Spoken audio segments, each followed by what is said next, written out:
Wow, para mí es emocionante, ¿no? Es emocionante poder volver a reunirme con ustedes y compartir. Este tiempo realmente me entusiasma, ¿no? Me entusiasma harto. Como saben, esta semana tiene un significado especial, ¿no? Para parte del mundo, por no decir para todo el mundo, ¿no? Aunque algunos deschavetaditos en el Oriente, no Santa Cruz, en el Medio Oriente, no lo creen así. Pero bueno, para nosotros es importante este tiempo. El calendario, de hecho, nos ubica, ¿no? Nos ubica en lo que conocemos como la Semana Santa. Y yo me ponía a preguntar, ¿por qué? ¿No? ¿Por qué el calendario juega un poco con esto, ¿no? Y claro, estudiando un poco este periodo de la Semana Santa, tiene pues una relación con el calendario judío, con el calendario hebreo, pero al mismo tiempo está relacionado con la fecha que se ha definido para la Pascua cristiana. Entonces, para contextualizar un poquito, el calendario hebreo, el calendario judío, en su primer mes, se llama Nisan, por si acaso, en su primer mes, en el mes del Nisan, el pueblo judío celebra el Pesaj, la Pascua. Eso significa la Pascua. Y este Pesaj, esta Pascua, es el recordatorio de la salida del pueblo de Israel de Egipto. Entonces, si trasladamos un poco a nuestro calendario, se dice que el Nisan judío corresponde más o menos a los meses de marzo y parte de abril. Y por eso asumo, que por esta razón hubo un primer concilio, el 325 después de Cristo, el concilio de Nicea. Actualmente es una localidad en Turquía. Y en este primer concilio, ¿no?, que fue uno, llamémoslo ecuménico, donde se reunieron varios cristianos, llamémoslo así, decidieron, ¿no?, que la Pascua cristiana se celebre generalmente en estos meses, marzo y abril. Ahora, nuestro calendario es solar, ¿no? Eso significa que basamos nuestro tiempo en lo que la Tierra da su vueltita al Sol, ¿no? Y por eso suele cambiar, ¿no? A veces marzo, a veces abril. En cambio, el calendario hebreo judío es lunisolar, ¿no? Ellos se basan básicamente en las estaciones de la luna y por eso no suele cambiar, ¿no? Ok, esa era la parte del libro gordo de Petete. Ese no es precisamente lo más importante. ¿Ya? Lo más importante, y sí, esto sí, es la parte espiritual. Esto que he compartido un principio, ok, nos ayuda también a conocer un poco ciertos tiempos, datos, ¿no?, eventos, periodos. Pero ya desde este punto espiritual, de lo verdaderamente importante, la Semana Santa es recordar que algo ha pasado en la historia. Y mucho más que fue real. No sé si ustedes, pero yo he escuchado, ¿no?, que este tiempo es como un cuento de ficción o simplemente un cuento para alentar a las almas deprimidas, oprimidas, ¿no?, en la sociedad. Pero aquí hay un rotundo no. Absolutamente no es así. Lo cierto, lo verídico, lo real, lo supremamente majestuoso es que sí pasó. Y hoy quiero introducirles un poco en este periodo de reflexión en el cual vamos a empezar. Esa es mi intención hoy. ¿Por qué estamos tocando este punto, ¿no?, de lo que vamos a compartir hoy? Porque vamos a recordar un evento, ¿no?, un evento que ha dado pie a los últimos días de nuestro Señor Jesús en esta tierra, en su forma física. Ustedes saben, nosotros sabemos que luego de iniciar su ministerio, Jesús lo hizo en varios lugares alrededor de la capital, ¿no?, de Jerusalén. No había ido todavía allá. Ojo, estoy aclarando desde que empezó su ministerio, porque de niño fue, ¿no?, y conocemos esa historia. De hecho, hasta se perdió, ¿no? Pero desde que empezó su ministerio, no había estado por por Jerusalén. ¿Por qué? ¿Por qué justamente en este tiempo Jesús decidió ir a Jerusalén, a la capital? Y esto tiene relación, mucha relación con lo que está en la palabra, con lo que está escrito, con el cumplimiento. Hay un cumplimiento de las profecías. Hay un cumplimiento de lo que está escrito en el Antiguo Testamento. Por eso para aquellos que digan, no, el Antiguo Pacto no sirve. Mentira, porque aquí con este evento Jesús está cumpliendo lo que en el Antiguo Testamento y las profecías así lo decían. Por ejemplo, el profeta Daniel. Él habla y él dice, llegará el tiempo para restaurar y edificar Jerusalén a través del Mesías. Y que se cumplan ciertos tiempos. Esto lo llama él las 70 semanas. En la palabra está como las 70 semanas de Daniel. Esto está en el libro de Daniel, en el capítulo 9, de los versos 20 y 27. Que algún momento sería hermoso, pastor, poder estudiarlo, poder compartirlo, ¿no? para poder entender esto, ¿no? Esto de los cálculos. Y haciendo estos cálculos, Jesús va a Jerusalén justamente en el tiempo que profetizó Daniel. ¿Para qué? Para que se cumpla lo que Dios había planificado. Adicionalmente, como les decía, era el mes del Nisán judío. Y estaba próxima a la celebración de la Pascua, ¿no? Entonces, desde un término un poco coloquial, por decirlo así, la mesa estaba servida para que Jesús cumpla el propósito divino. Dios, señores, amigas, familia, es un Dios de orden. Es el mejor planificador del universo. Entonces todo ya estaba escrito, todo estaba ordenado así, perfectamente, planificado, para que en este tiempo se dé el inicio a los últimos días de nuestro Señor en esta tierra. Y adicionalmente, para que se consuma y se cumpla su plan. Familia, hoy día quiero llevarlos por uno de estos eventos importantes en la vida de nuestro Señor. Y honestamente quisiera que sea desde una perspectiva en la cual tal vez no la hayamos compartido antes. Tengo la seguridad que la mayoría de nosotros, si no todos, conocemos este día, hoy, como el Domingo de Ramos. Ya sea por un pasado tal vez católico o simplemente como una parte, ¿no?, de conocimiento de la tradición religiosa. Pero hoy quiero que nos olvidemos de este término, ya, del Domingo de Ramos. Porque si lo analizamos, estaríamos hablando de un día y un algo, ¿no ve? Quiero que en nuestra mente podamos comprender el maravilloso y al mismo tiempo angustioso momento que fue el de la entrada triunfal. Ese es el término que quisiera que esté en nuestras mentes en este tiempo. La entrada triunfal. Porque con este término estamos relacionando a alguien. No un día, sino estamos relacionando a alguien. La entrada triunfal de Jesús a Jerusalén. Por eso esta prédica, pensándola, se la he decidido denominar así. La entrada triunfal. Y con eso es lo que quiero que se queden ahora y durante esta palabra. Hermanas, los invito, si tienen sus Biblias a la mano, podamos ir al libro de Zacarías. Zacarías, al capítulo 9, y al verso 9. Zacarías, capítulo 9. Verso 9. Amén. Nos dice el Señor a través del profeta. Zacarías capítulo 9, verso 9. Alégrate mucho, hija de Sión. Da voces de júbilo, hija de Jerusalén. He aquí tu rey vendrá a ti, justo y salvador, humilde y cabalgando sobre un asno, sobre un pollino, hijo de asna.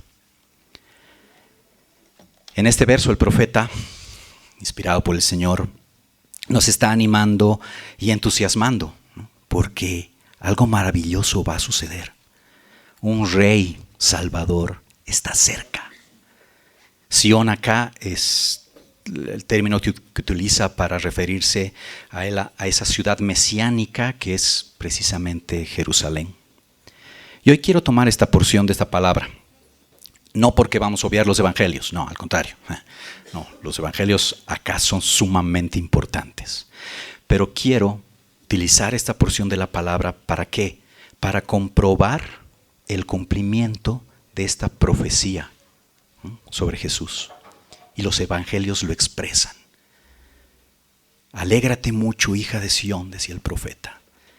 He aquí, tu rey vendrá a ti, justo, salvador, humilde, cabalgando en un asno, sobre un pollino, hijo de asna. Pollino, llamémoslo el cachorrito, ¿no es cierto?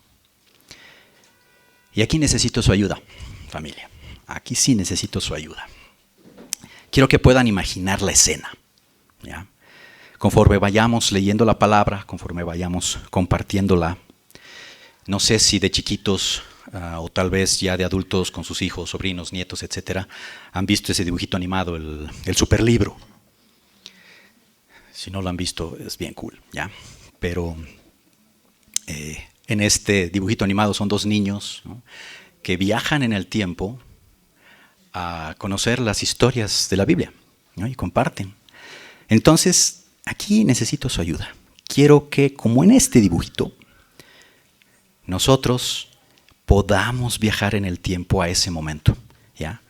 No sé, cierren sus ojos o ténganlos abiertos. Imagínense simplemente que están vestidos así con ropas hebreas, ¿no?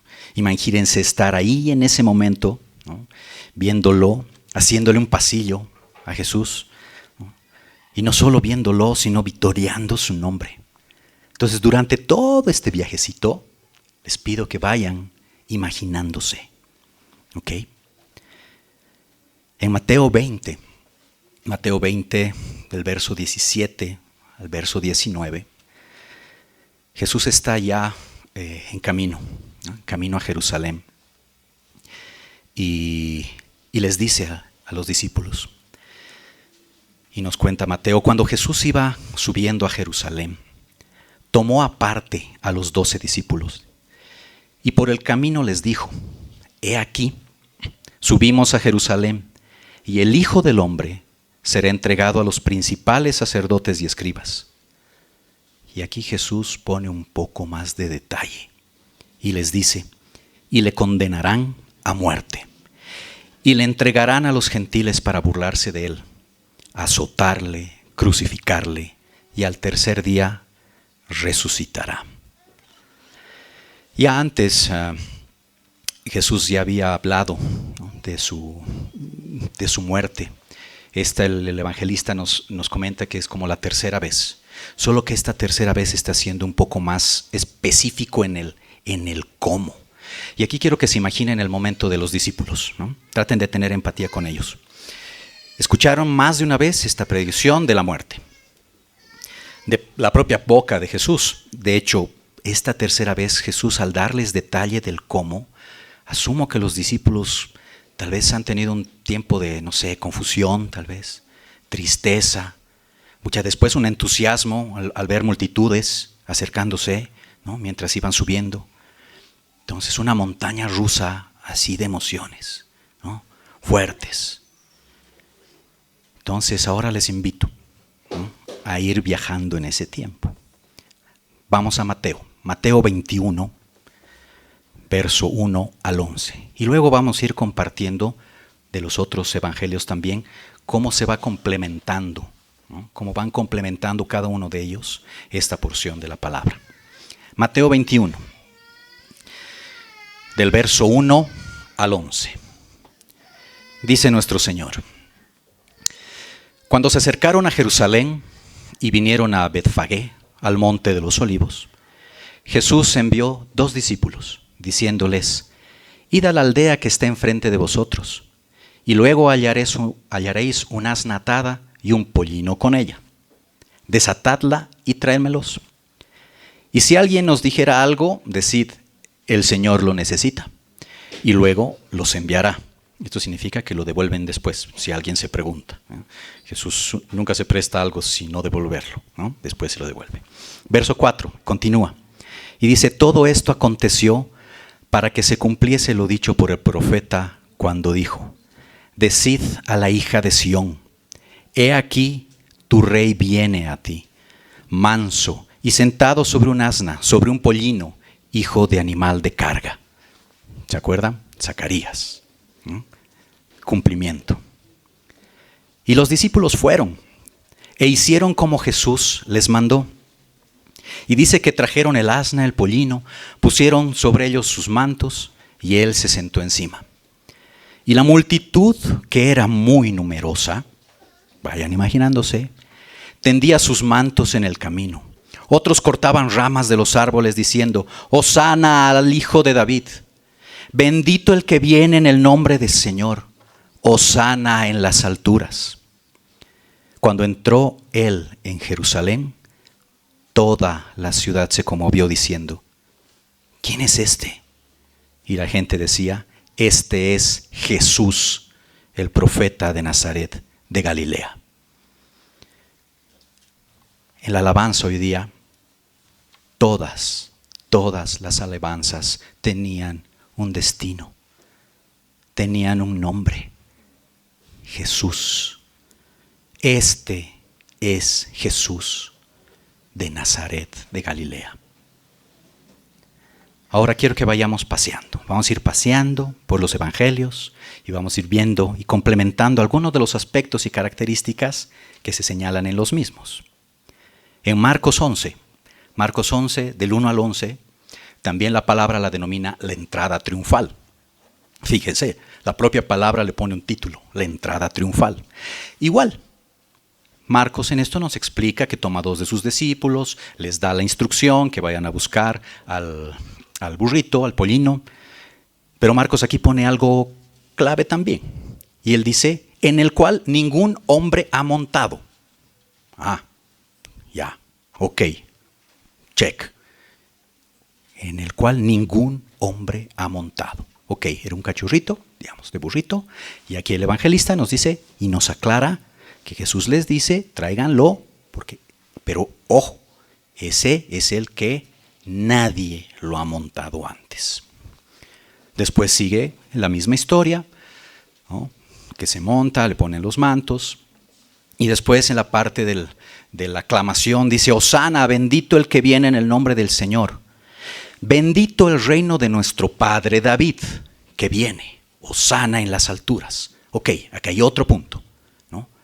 Bendito el reino de nuestro padre David, que viene. Y entró Jesús en Jerusalén y después en el templo. Ok, Marcos. Vamos a Lucas. Lucas 19, 28-40. Básicamente lo mismo.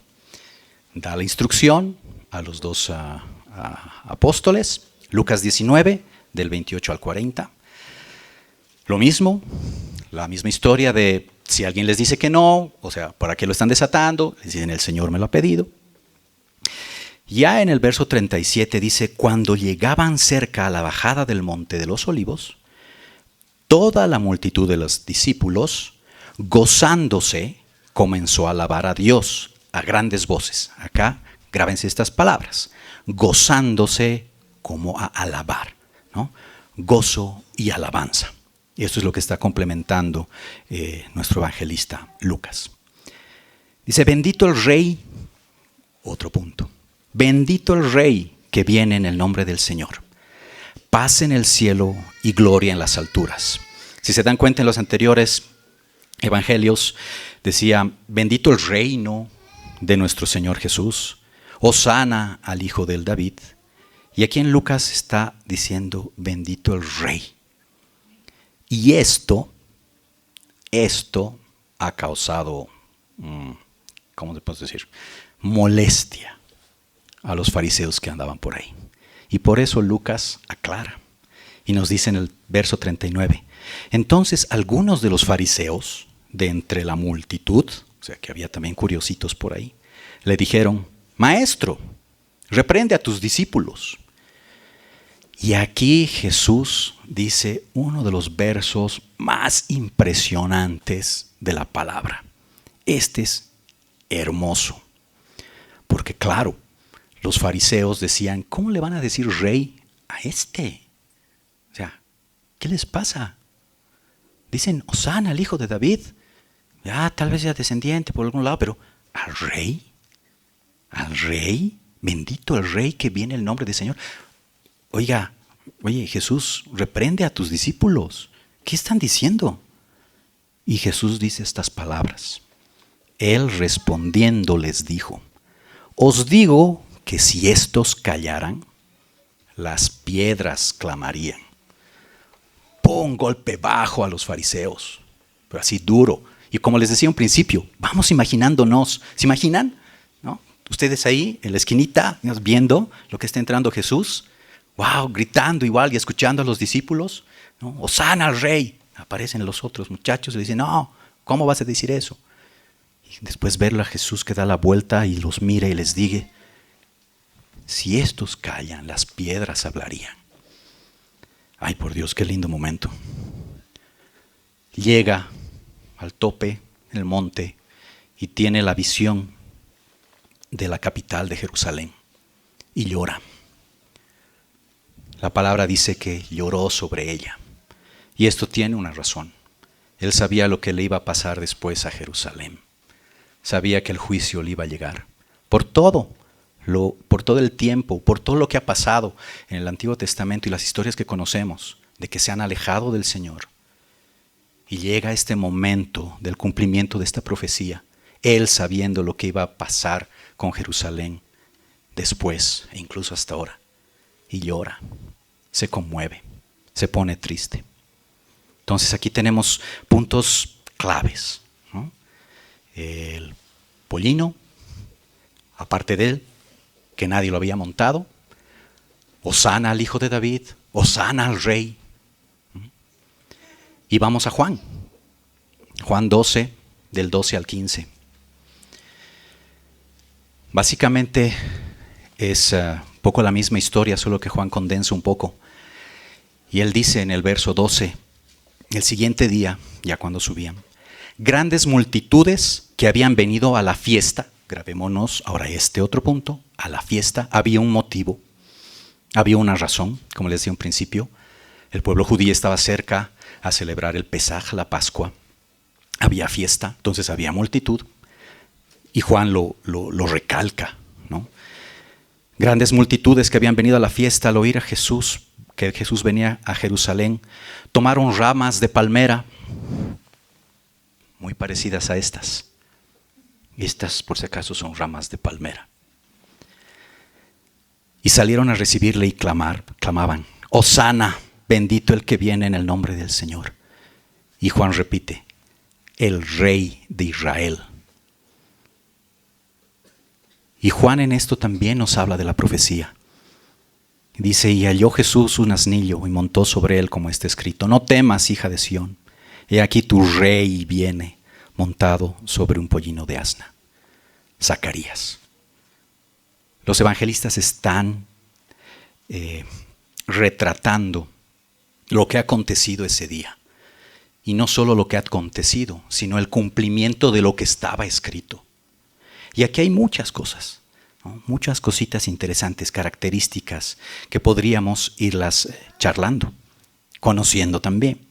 Hasta este momento, como les decía, Jesús, o el ministerio de Jesús, solo había tenido lugar en Galilea y en los alrededores.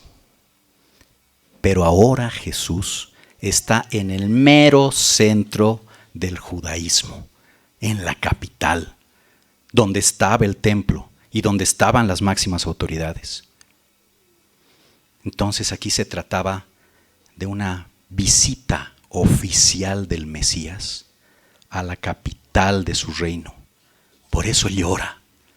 Por eso al verla llora. Porque sabía que le iba a llegar un juicio. Y el juicio llora. Y está ahí, en el lugar, en la capital, como Mesías.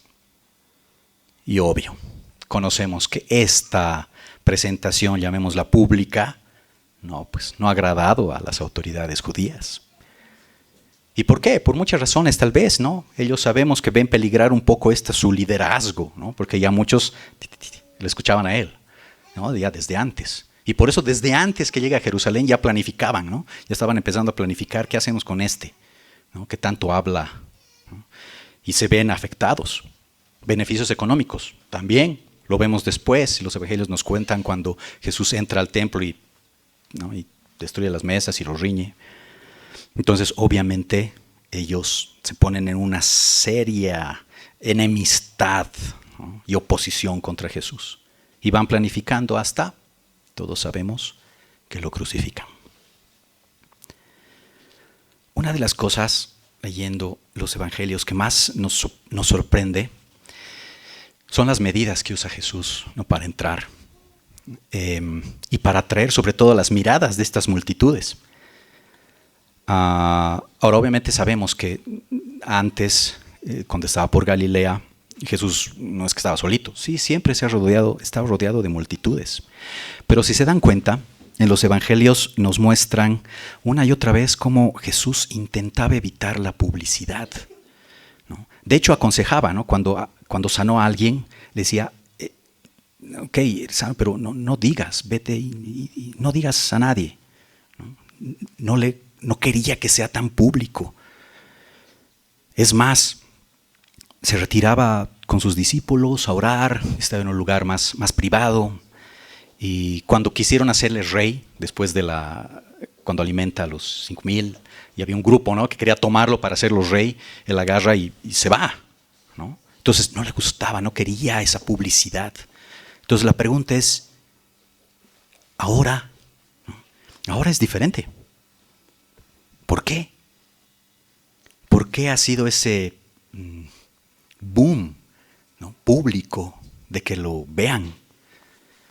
Como hemos dicho en principio, era imprescindible hacerlo, puesto que Jesús era ese Mesías prometido y como tal debía manifestarse a las multitudes.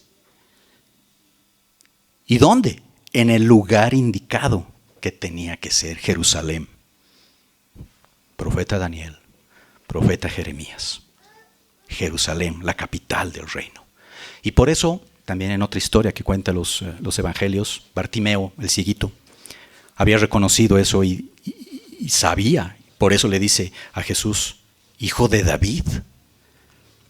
¿Por qué? Porque el judío sabía, ¿no? Sabía a quién Dios había prometido su trono y quién sería el heredero de todas las promesas hechas a David. Hosana al hijo de David. ¿Por qué lo gritaban? Porque sabían de esto.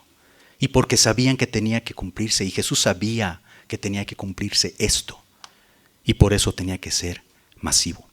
Otra cosa que resulta siendo un poco sorprendente es cómo, y aquí somos los humanos, ¿no?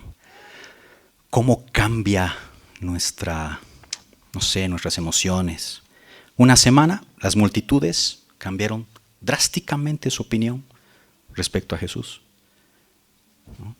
Primero estaban aclamándole, ¿no? como rey. Después, ¿what? Pueden haber muchas hipótesis, ¿no? Muchas. A ver, una, la más probable. Obvio, lo veían a Jesús como el Mesías, ¿no? Pero un Mesías en sentido político, ¿no? Alguien que viene y va a levantar, espada y se levanta contra el poder militar y los políticos romanos y va. Otros posiblemente se unieron a esa comitiva masiva de gente que venía de Betania porque habían escuchado del milagro de Lázaro, ¿no? Entonces van y dicen, a ver, como curiositos, ¿quién es? Queremos verle. Dice que había resucitado a Lázaro, vamos, entonces se juntan en la masa, ¿no? Otros, también tal vez contagiados, ¿no? Igual por el tumulto popular, ¿no? Y igual, ¿no? Así, entusiasmados para ver, ¿no? Entonces, más que por imitación actuaban, ¿no? que por emoción. Otros posiblemente sabían, ¿no? que tenían que ir a la capital a festejar la Pascua. Y iban caminando y de repente aparecía Jesús en el burrito con un montón de gente, ¿no? Entonces, guau, y pasaban. Y otros, los líderes religiosos sobre todo, lo observaban, ahí de lejitos, metidos entre la multitud, mientras iban preparando lo que iban a hacer con él después. Ahora surge una pregunta. ¿Habrá alguien o habría alguien que entendía que Jesús era ese rey, pero ese rey manso, ese rey humilde que había profetizado Zacarías? ¿Habrá habido alguien que ha comprendido o que comprendía que él iba a ocupar una cruz y no un trono? ¿Recuerdan lo que les decíamos en un principio? La entrada triunfal, antes de subir, que Jesús les dice lo que iba a ocurrir al entrar a Jerusalén. ¿Habrán estado conscientes? Familia, ahora tal vez no es muy distinta la participación de la gente. Son muchos los que participan o están en actos religiosos, cristianos, sin saber quién es Jesús y lo que Él demanda de nosotros. No quiero ofender a nadie, pero justo en este tiempo vemos templos repletos, peregrinaciones masivas, pero estaremos conscientes de que esta entrada triunfal era el comienzo del tiempo de dolor, era el comienzo de ese tiempo de sacrificio de Jesús por nosotros. Es por eso que a veces este tiempo de entusiasmo es temporal. Pasa la semana y, no sé, muchos tal vez vuelven a su vida afanada, una vida vacía, así como ha pasado en ese tiempo, con esta inmensa mayoría de aquella multitud que aquel día clamaba a Jesús, Hosana como Rey y Salvador, y luego acusado para sacrificarlo. Reflexionemos, tal vez eso también ahora puede pasar. Es muy probable que tal vez los discípulos ni siquiera, y tal vez algunos de las multitudes, ni siquiera se haya dado cuenta, ¿no?, en medio del entusiasmo, de que era ese momento, ese tiempo, el preciso en el que ellos estaban siendo partícipes del cumplimiento de lo que Zacarías había anunciado siglos antes. A diferencia de ellos, nosotros sí. Nosotros conocemos a través de la palabra. Nosotros sí estamos conscientes de ese cumplimiento. Tal vez ellos no, como les digo, pero nosotros sí, gracias a esta palabra, gracias a lo que ya sabemos, este cumplimiento. Un punto interesante, en Marcos, les decía, notemos esta situación de que dice, ningún hombre lo ha montado, ¿no?, para agarrarlo al burrito. Y este tiene un significado bien importante, les cuento.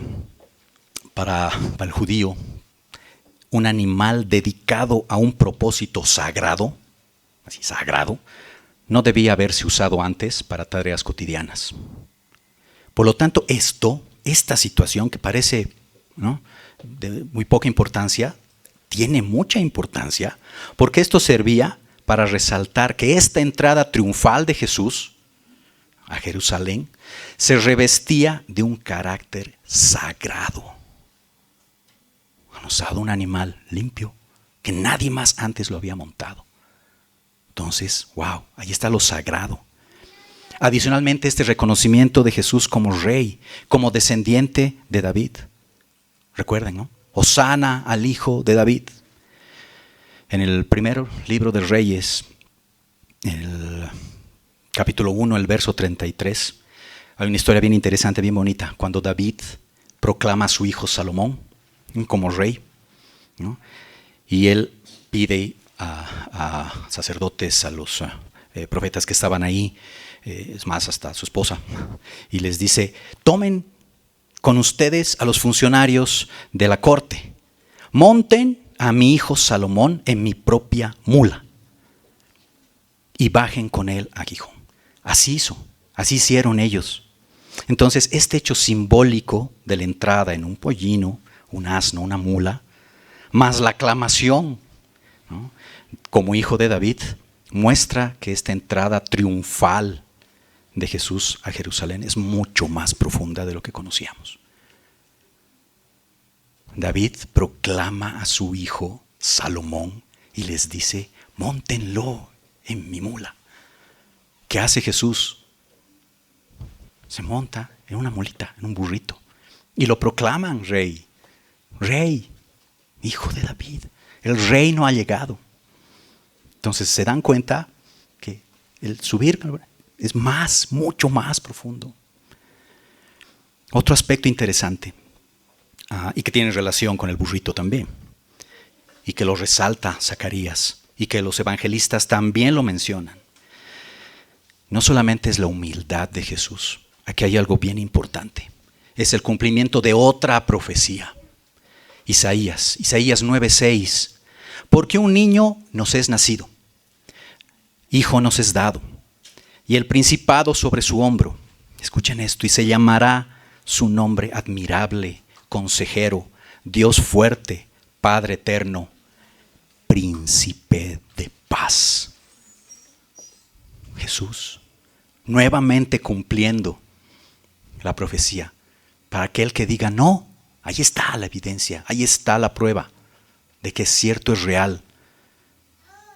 Padre eterno, príncipe de paz. Zacarías lo nombra como el Salvador humilde. Sabemos generalmente que una persona cuando va a batalla, ¿no es cierto? Un general, no sé, un soldado, ingresa en un burrito. No. Generalmente, ¿en qué ingresa? ¿O en qué monta? Un caballo, ¿no? Y esto es lo que el pueblo judío creo que esperaba del Mesías, ¿no? Que entre en un caballo, alto, súper, ¿no? Y con su espada y escudo, yo qué sé, ¿no? Pero Jesús no era ese. Jesús era ese hombre de paz, ese príncipe de paz, que tenía que cumplir un propósito, el propósito de Dios, entregando su vida en sacrificio, sin decir una palabra y simplemente aceptando la voluntad del Padre. Y aquí pongo un paréntesis. Así como se ha cumplido esta promesa o esta profecía del príncipe de paz, también se va a cumplir otra. Y este está en Apocalipsis 19:11. Dice: entonces vi el cielo abierto, y he aquí un caballo blanco, y el que lo montaba se llamaba Fiel y Verdadero, y con justa justicia pelea. Entonces Jesús va a venir también montado en un caballo blanco. Y ahí sí va a ser para ganar la batalla contra el maligno. Esa es la que se va a cumplir. Pero en esta primera venida, la que se ha cumplido ha sido de ese Jesús Salvador humilde, ese príncipe de paz. ¿Algún detalle más? Hemos visto las palmeras. Dice que botaban sus vestidos, ¿no? Y las ramas. Y si bien la entrada de nuestro Señor revestía cierta humildad, no por ello el entorno, la multitud, no le manifestó su aprecio. Los evangelios nos dicen que algunos pusieron sus vestidos, ¿no? Ahí, sus vestidos por el camino. Otros cortaron ramas, palmeras y las tendían en el suelo. Y esto era como para hacer una alfombra, ¿no? Una alfombra improvisada, ¿no? Para que Jesús montado entre, como señal de que Jesús es el Rey prometido. Por eso les decía, vayamos imaginándonos, ¿no? Es bonito ir imaginándose, ¿no? Ver ahí, ¿no? Están viendo a Jesús, te sacas tu manto y lo pones en el piso, arrancas una palmera y la pones en el piso. Ahora, ¿por qué, digamos, no? Para los judíos esto de poner las vestiduras, las ramas, era un símbolo de dignidad personal y la posición social que tenían. Por lo tanto, con este acto, ¿no? Con este gesto de colocar los vestidos, los mantos, estaban mostrando su respeto y homenaje hacia Jesús como Rey, y lo estaban reconociendo como Rey. ¿Lo digo yo? No. Segundo libro de Reyes, capítulo 9, verso 13, cuando están proclamando rey a Jehú, rey de Israel, que tal vez no muchos lo conocemos. Pero aquí lo importante es, en este verso dice: entonces cada uno tomó apresuradamente, ¿no? O sea, ni siquiera está preparado, apresuradamente su manto y lo puso debajo de Jehú en un trono alto. Y tocaron corneta y dijeron: Jehú es rey. Ajá, vean que tenía un significado. ¿Se dan cuenta que había un significado en que en la multitud, cuando Jesús entraba y la gente botaba sus vestidos y lo ponía ahí en el piso, tenía un significado que ellos mismos lo sabían, que lo conocían y lo entendían, porque lo estaban proclamando rey y le estaban diciendo: Hosana, Hosana. Acá en la puerta, cuando han entrado, no sé si se han dado cuenta, Hosana. Esa es la traducción hebrea de salva ahora. Hosana, salva ahora. Y que en su origen se empleaba como súplica, ¿no? Como súplica, ruego, ¿no?, a Dios. Pero con el transcurrir de los años, con el transcurrir del tiempo y llegando a este periodo ya del Nuevo Testamento, esta súplica y este ruego pasó a ser una exclamación de gozo y alabanza. Así como lo hicieron en la entrada triunfal. ¿Se acuerdan en uno de los evangelios que nos aclaraba eso, Juan? Y la multitud con gran gozo alababa a Dios. Hosana. Ese es el significado. Hosana. Salva ahora, pero con gozo. Está el Salvador. Ha llegado nuestro Rey. Y dice ahora, en la traducción literal. Ahora ha llegado el reino. Bendito el que viene en el nombre del Señor. Bendito el que viene en el nombre del Señor. Esto tampoco era un invento de la multitud y que le salió así porque sí, digamos. Hay un salmo, el Salmo 118, que es un salmo de agradecimiento, y es un salmo de agradecimiento por la salvación de Dios al pueblo. Y en este salmo, el 118, en el verso 26, dice justamente estas palabras: bendito el que viene en el nombre del Señor. Desde la casa del Señor os bendecimos. Entonces, si se dan cuenta, familia querida, familia amada, esta entrada triunfal tiene un montón de simbolismos, pero simbolismos que son el cumplimiento de lo que estaba escrito. Simbolismos que nos dicen: he ahí Jesús el Rey. He ahí Jesús el Salvador.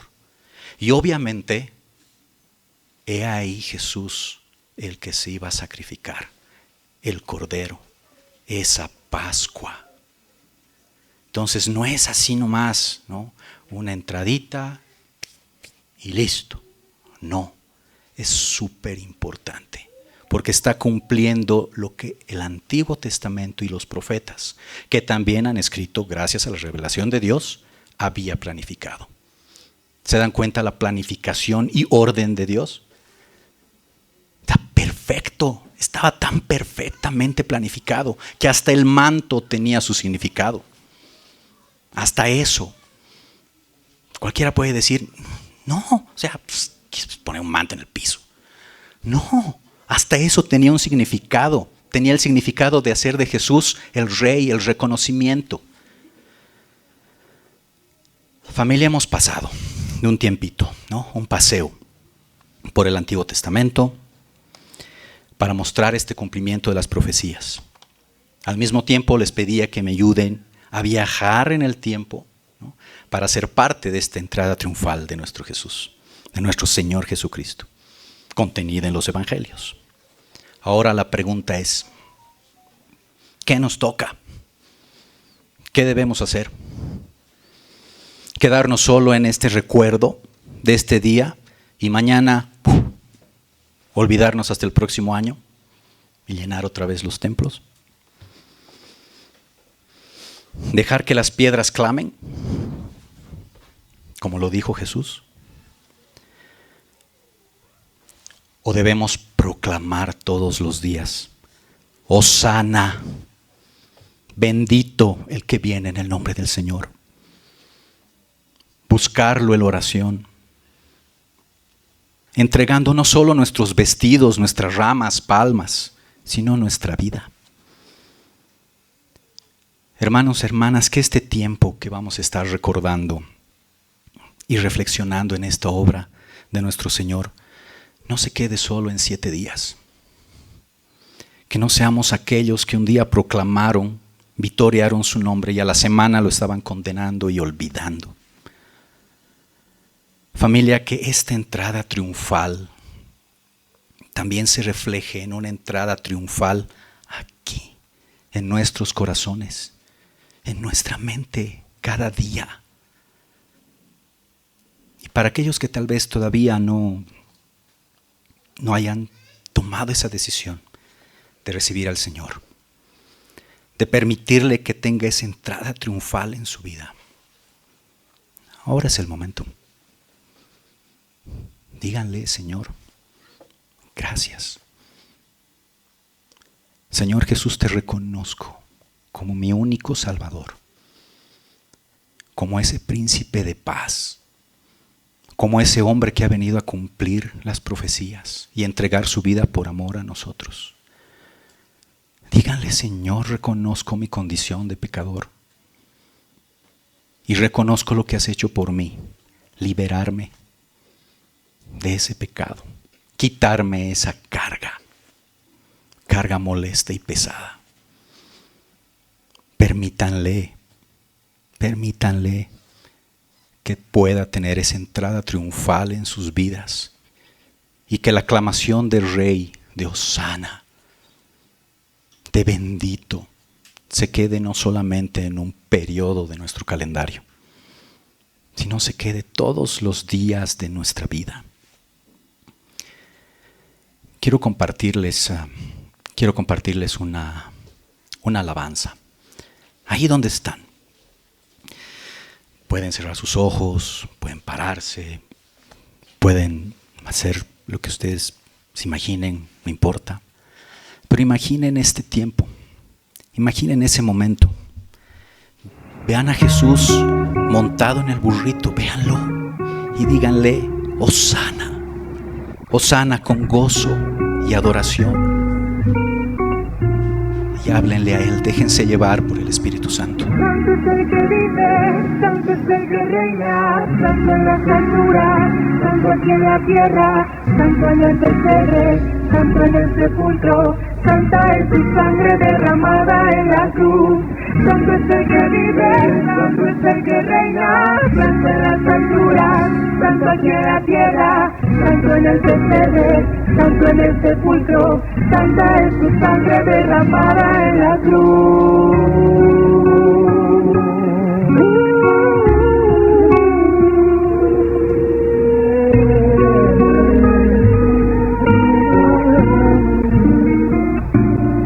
Corrió su sangre por el madero, a él no le mataron, se entregó primero. De tal manera amó Jesús, que entregó su vida en la cruz. No dijo nada, no abrió su boca, le hieren, le golpean, pero él perdona. De tal manera amó Jesús, que entregó su vida en la cruz. Santo es el que vive, santo es el que reina, santo en las alturas, santo aquí en la tierra, santo en el pesebre, santo en el sepulcro, santa es su sangre derramada en la cruz. Santo es el que vive, santo es el que reina, santo en las alturas, santo aquí en la tierra, santo en el pesebre, santo en el sepulcro, santa es su sangre derramada en la cruz.